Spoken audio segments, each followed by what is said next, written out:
Welcome to the Cuarto Journal.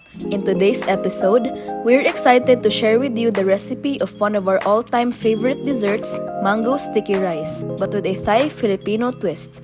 And to make it even more delightful, we'll be pairing it with Sikwate, a Cebuano chocolate drink that's a perfect match. So stay tuned! For the sticky rice, you can use 4 cups of white glutinous rice or a mix of 3 cups white and 1 cup black glutinous rice if available.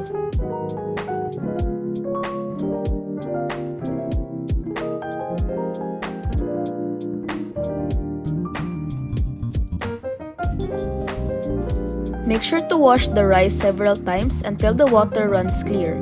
This will wash out the loose starch from the rice.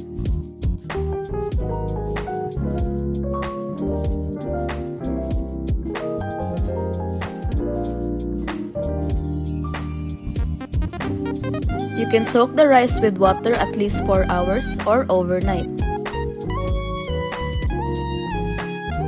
Afterwards, drain the rice and pour it on the steamer. Line the steamer tray with cheesecloth or tea towel.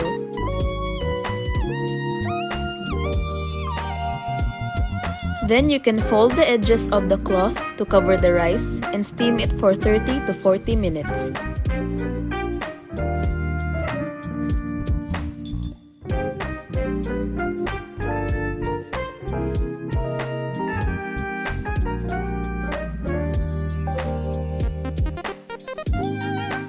When the rice is almost cooked, prepare the coconut syrup. So in a pan, combine the coconut milk, sugar,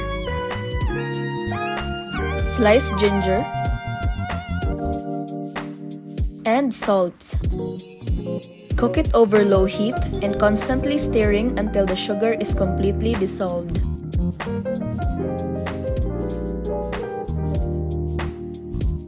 Continue until it is slightly simmered and small bubbles appear on the surface. Then you can turn the heat off.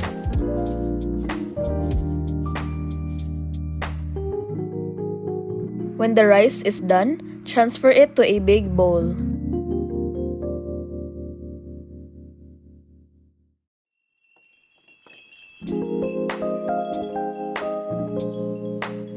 Then slowly mix it with the coconut syrup until it is fully distributed on the rice.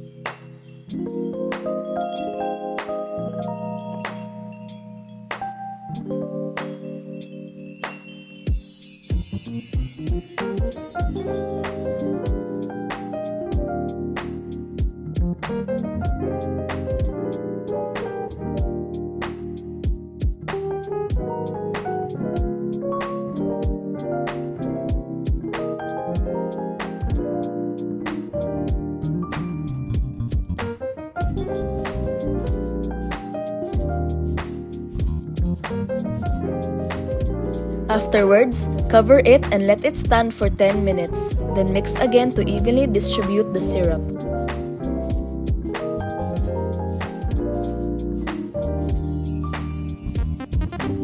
Now we're going to teach you how to make the Sikwate or the hot choco drink. So first, combine water with tablea or the chocolate tablets and brown sugar in a saucepan.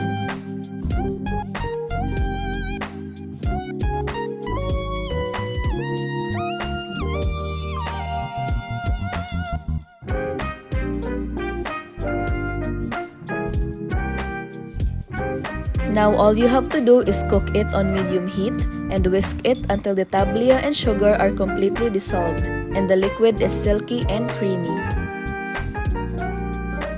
The mango sticky rice isn't complete, of course, without the sweet and salty coconut sauce. So first, make a slurry out of a small amount of water and 1 teaspoon of rice flour. And then mix the slurry with the coconut milk, sugar, and salt in a saucepan.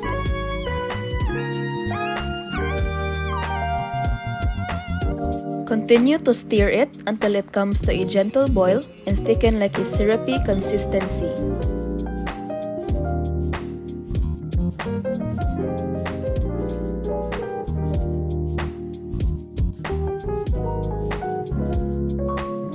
You can also pan roast the sesame seeds until just golden.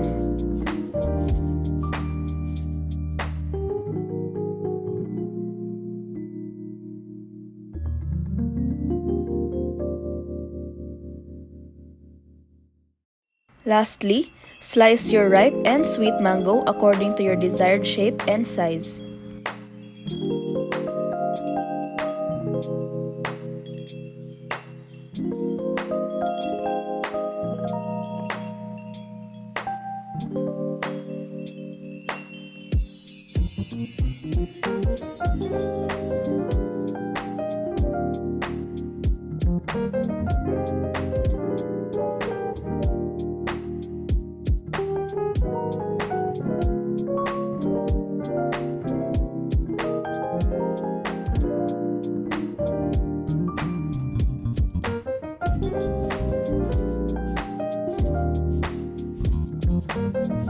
Now you can finally serve the sweet sticky rice beside the mango slices.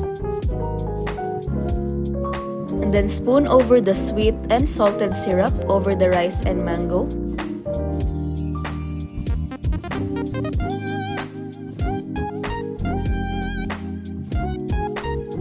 Then sprinkle your toasted sesame seeds.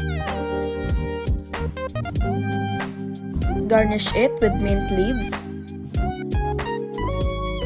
And lastly, serve it with your hot choco drink. And there you have it! Savor this delightful and tropical treat that's simply irresistible. And this concludes our 21st episode. Please support our channel by liking this video and subscribing down below. We will post more fun videos about our family, lifestyle, food, and travel. See you on the next episode. Bye!